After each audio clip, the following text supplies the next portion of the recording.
The Google definition of karma is good or bad luck viewed as resulting from one's actions. That is the perfect word to describe the current negative events that ImAllexx has faced. For those unaware of who ImAllexx is, he is a commentary YouTuber best known in the community for either getting stories on internet drama completely wrong, resulting in a creator receiving backlash, or backstabbing his former friends with false allegations. I don't believe he's innocent. I don't think he's innocent at all.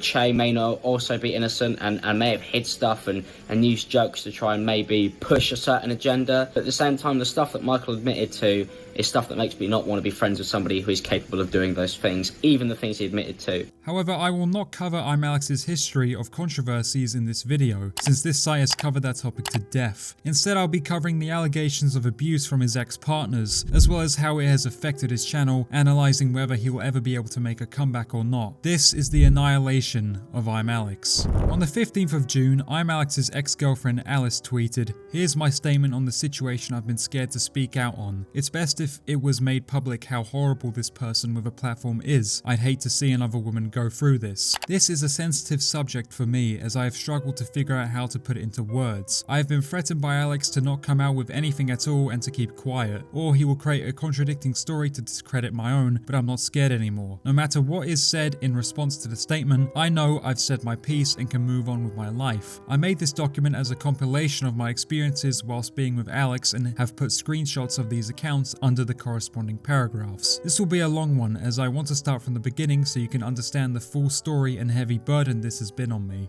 We had known of each other for years before we interacted, and were seeing each other for a few months before anything was official. We started officially dating on March 17th, 2023, giving each other 100% of our attention, time and effort with no arguments. After that, time passed and small things became huge issues which were over Discord at first. Alex felt that because I am home all day and work from home, that I would be able to call 24/7 and completely shut out any other social interactions I have with my friends. To avoid that, I invited him into my groups and stopped working as much. These small arguments worsened to the point where he would turn on his camera and start shouting at me on call. He's gone as far as to tell me to self-harm at this point after I told him about my history prior. This would be accompanied with multiple horrible messages calling me a whore, a bitch and slimy. He would also tell me that I caused arguments as an excuse for me to leave him, saying I don't know how I ended up with someone like you.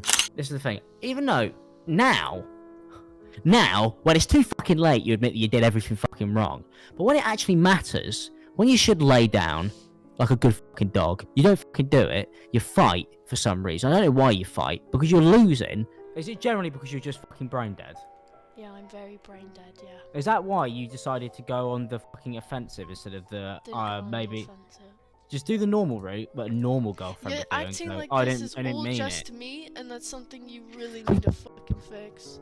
I'm gonna fucking bash your fucking head against the wall with a brick if you don't shut the fuck up. After screaming at me in calls and disregarding everything I have ever said, he would explain how it is always my fault and that I should apologize, that I should fix it and fight for him after he had made it worse by completely dehumanizing and degrading me. For context in regards to me, I have depression, and he made it severely worse when he would insult me and make me feel like he doesn't care or love me. I found it hard to stay happy every day dating someone who said these things so easily to me, feeling no remorse or guilt. He just flew past the days like nothing ever happened. This was immensely draining on my side. I don't know if this is just a me thing, so I've been scared to talk about this because I'm worried I won't be easily understood. Alice would then expose how behind the scenes ImAllexx had a giant ego, linking in clips of him constantly bragging about how he was a quote-unquote famous internet celebrity and professional.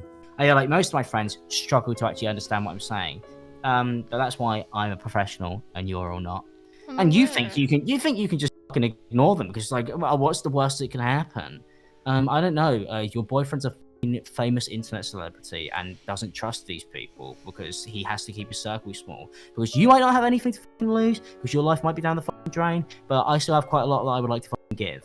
He told me you're like everyone else, stupid idiots who think they know better than the only man who has successfully done it all. I said I wanted to stream on Twitch and he gave me reasons why it wouldn't work and reasons not to. I got sad because I was planning so much, set up my channel, went to him all happy about doing my own thing, and he devalued it and called me small-brained. Alice also exposes in the document just how much of a fake person ImAllexx is, proving how Alex virtual signals beliefs he himself does not hold. iDub said the N-word is a funny moment. A lot of people know the video in question. I deleted that video because I don't stand by that video, and that video was fucking stupid. And there's no excuses for that video that I made. You don't clean up after yourself. Neither do you.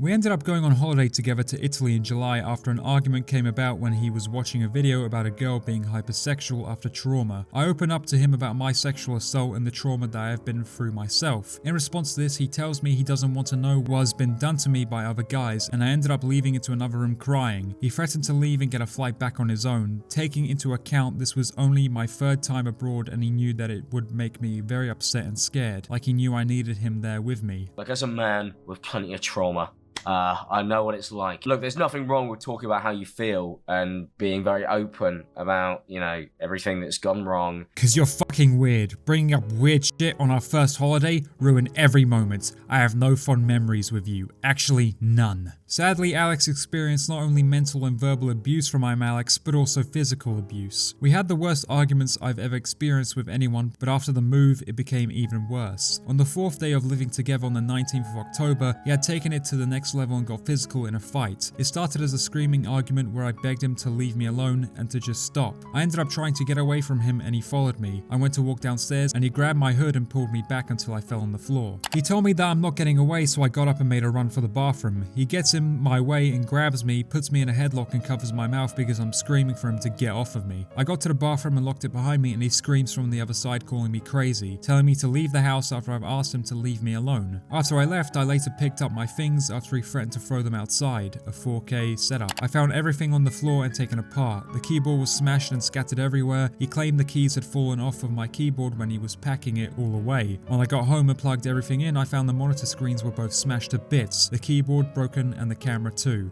After everything Alice experienced, she finally ended her toxic relationship with Alex, resulting in him begging her to take him back, going as far as to send her Amazon gifts with apologies written, a handwritten apology, hundreds of text messages, and a phone call. I haven't been lashing out at you because of the fact that you left me.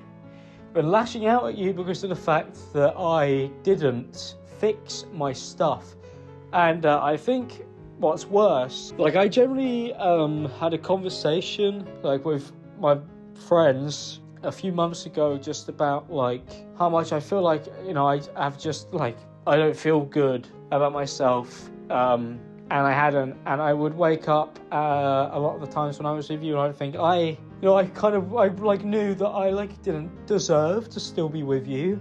And instead of fixing it, I was just like, oh, I've already fucked it anyway. I became worse. Like I sabotaged it. You know, I had, oh, fuck, my toe. Oh, Jesus Christ. Ow, fucking hell. 2 days later, a second Google Doc would be written by another ex-girlfriend of ImAllexx named Annie. During the relationship, he made me feel insane, like I wasn't myself anymore. It never felt like he listened to me. I always felt belittled and inferior whenever we recorded videos together. He would constantly talk over me and never let me have any moments. Most of the time when I had problems, he always somehow made it about himself or talked about his own issues. He would get stressed over his YouTube channel constantly and complain about uploading, as if it was the hardest job on the planet, and no one had it harder than him. His classic line was, "I can't catch a fucking break." If we ever had a disagreement, he would also sometimes allude to the possibility of killing himself over minor conflicts as a threat, so I couldn't continue with the conversation. It was nearly impossible to give him any kind of criticism because it was like adding to the pile of minor issues that he had already blown far out of proportion in his head. Annie also made an interesting statement in her Google Doc against ImAllexx. To give context, in 2017, ImAllexx uploaded a now deleted video where he told his fans he was depressed, although was unclear about the actual reason why. Annie's point was that this video was apparently directed towards her after they had broken up, the goal for Alex being to guilt her into replying to him. Lastly, the only time he had ever laid a finger on me was when he grabbed me as I was trying to run away from a conflict. We were trying to record a YouTube video together and he was getting frustrated at having to restart the recording multiple times. He started shouting and beating his fist on the table, even going as far as to break his microphone. I was scared, so I got up to leave the room, which is when he grabbed my arm to physically stop me. I remember saying, "You grabbed my arm," several times in shock, as if to say, who the fuck would ever grab someone like that? Now I need to note in this video that these are just allegations. Unlike Alice, who provided screenshots and evidence to back her statements, Annie did not show any. Most likely since this relationship happened several years ago and she wasn't planning on ever exposing Alex. Also, I find it very hypocritical of Annie to be disavowing how ImAllexx falsely accused Slazo of rape several years ago when she did the exact same thing. Moving forward, a third ex-girlfriend of ImAllexx named Jess Carter came out on Twitter with her experiences. Although as of recording this video, Jess has privated her Twitter, so I'm unable to access her statements, but will summarize them in this video. Thankfully, Jess's relationship with Alex was not as abusive or toxic as Alice's relationship was. Essentially, Alex allegedly treated Jess like shit by showing a lack of care and appreciation toward her during the relationship. Jess also shared a screenshot DM Alex had with one of his friends where he made statements about harming her, although in fairness it's unclear if these messages are truly genuine or not. Jess explained how she could not provide any evidence due to her deleting messages, so she could forget and get over the relationship. Again, just like I said with any statements, due to a lack of evidence, keep in mind that these are allegations. ImAllexx is one of the biggest scumbags in the commentary community. After horribly handling the allegations against Zaptai, falsely accusing Slazo of rape, and abusing his ex-girlfriends, karma has finally got to him. It is honestly very difficult to judge whether Alex will ever be able to make a comeback to his channel due to his friends cutting him off and his fans completely turning on him. I'll tell you why ImAllexx can never really come back, and it's not just because of what he did and what he said and all this evidence.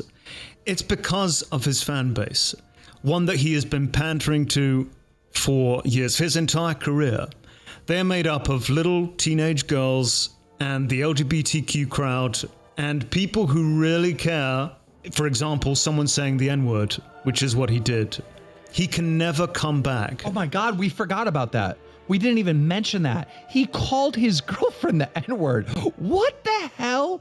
This is the social justice woke guy. Originally, I planned for this video to be released after Alex responded to the allegations. However, after what commentary channel Samuel said, I changed my mind. Hey, I just thought I'd come in to say that I've spoke to Alice, the ex of Alex, and I've also spoke to Einabber. Now, Alice is dealing with this with the police as well. Has got the police involved. So instead of just immediately taking it to social media and speaking about it, has also got the police involved beforehand, and is dealing with it that way. According to Einabber as well, Alex has sort of ignored people, like ignored everybody, sort of gone into like a recluse, not messaging anyone back, not even messaging Einabber back about their podcast that recently failed, nothing like that. And Alice as well, speaking to her, she does want to like come out and speak about this, like eventually after like all the police stuff, and just wants to be able to get all the information. She's got proof as well, and she wants to be able to get all that out there once she's spoken to the police properly. If Alice is dealing with this situation with the police, then it's likely ImAllexx will not respond for a very long time, due to now getting involved with the law. I mean, I could be completely wrong and have this statement age horribly. Alice has also claimed to be coming out with more experiences with Alex after she cooperates with the police, so expect new information to be coming out. Thank you guys for watching, and as always, I'll see you in a bit.